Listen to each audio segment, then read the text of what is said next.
नमस्कार ड्रायव्हिंग भावमध्ये आपल्या सर्वांचं स्वागत। एक चुकीचा युटर्न, चुकीच्या दिशेने तुम्ही ट्रॅक्टरवाला चाललाय आणि एक चुकीचा युटर्न आणि त्याच्यामुळे होणारा हा रिक्षाचा अपघात। पहिला हा व्हिडिओ बघा।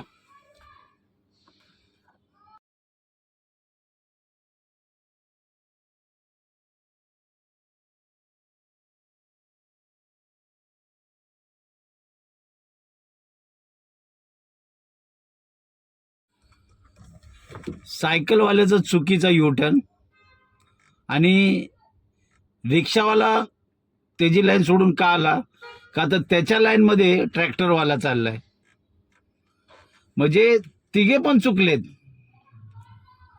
ट्रॅक्टर चुकीच्या दिशेने चाललाय, सायकलवाल्याने न बघता युटर्न मारला जागेवर आणि त्यामुळे येऊन तो रिक्षावाला धडकला। रिक्षामध्ये पॅसेंजर जास्त आहेत, कमी पॅसेंजर असते तर जास्त दुखापत झाली नसती, कोणाला म्हणजे इजा झाली नसती। रिक्षाचा स्पीड जास्त, त्यात बोलतात ना ओव्हरलोडिंग आणि गाडीचा वेग, रिक्षावाल्याचं हे दिसून येते। सगळ्यात मोठी चूक त्या सायकलवाल्याची आहे, न बघता तुम्ही जागेवर युटर्न मारता आणि त्याचे हे परिणाम आहे।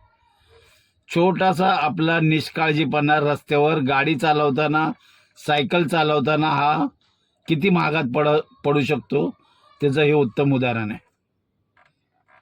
तुम्हाला काय वाटतं या व्हिडिओबद्दल नक्की कमेंटमध्ये सांगा।